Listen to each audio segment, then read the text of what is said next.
Bisa Butler, who am I? I'm a wife, mother. I'm thinking of my Instagram bio. Wife, mother, artist, art teacher. I grew up here in New Jersey. All of my work is I guess it's an autobiography. Even though you might see like an image like the one behind me, it's an image of an elderly African American man. But that's one thing about artists. You learn a lot about them based on what it is that they're doing. Like, for instance, why would I choose an elderly African American man? Oh, I'm drawn to older people. So that says something about my personality, because the choice, I'm drawn to older people and the stories of like what came before.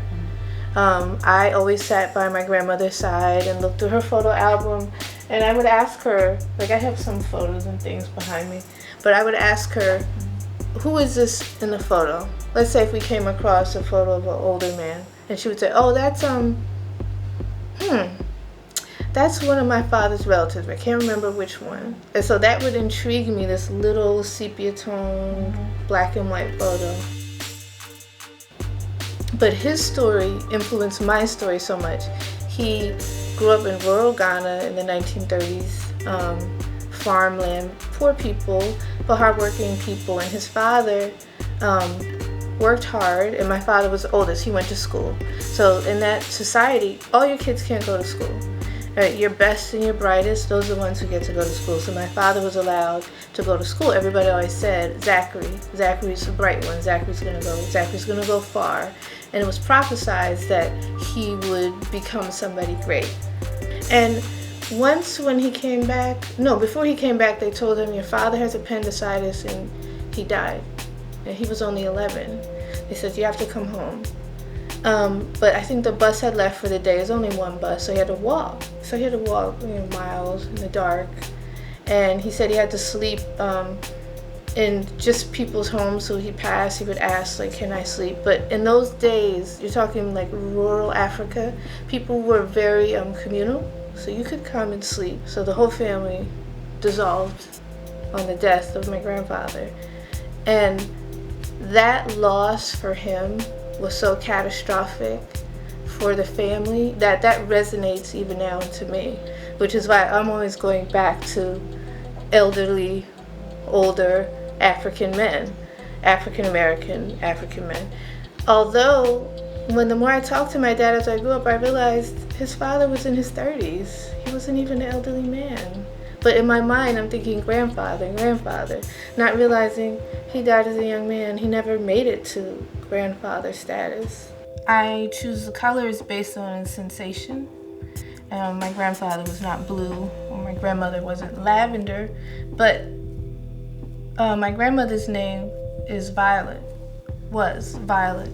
So I'm responding to her name being Violet, but just the mood. She was a very soft-spoken person, very gentle, very loving. So I wanted to use a lot of soft, like pastels. And I did her portrait first, and I was using a lot of chiffons and lace. Some of this fabric is hers, some is my mother's. Some was given to me by another artist. She just sent me a box of her remnants.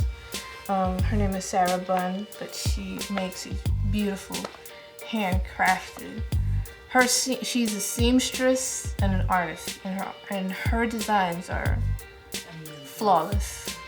So her scraps, to me, they're gold, because she can't use them to make another outfit from a small little irregular piece of fabric, but I can use it here. So some of this fabric was also donated by Sarah.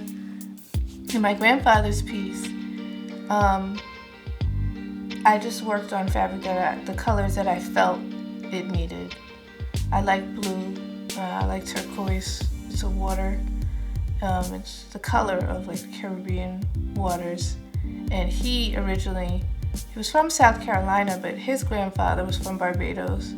So the blue, I'm not gonna say that is the color that I was relating to the water, but I was just relating to what I know of him and the color that I felt suited him. And when you look at his face, you'll see a lot of sheer layers.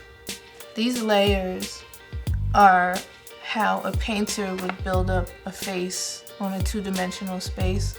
The canvas, when you paint, you are using glazes and you're putting underglaze, which would be this turquoise blue, and then you're using highlights and shadows of different colors. And me as a quilter, if I use chiffon, I can still get that sheer glaze effect and make the face have more depth to it.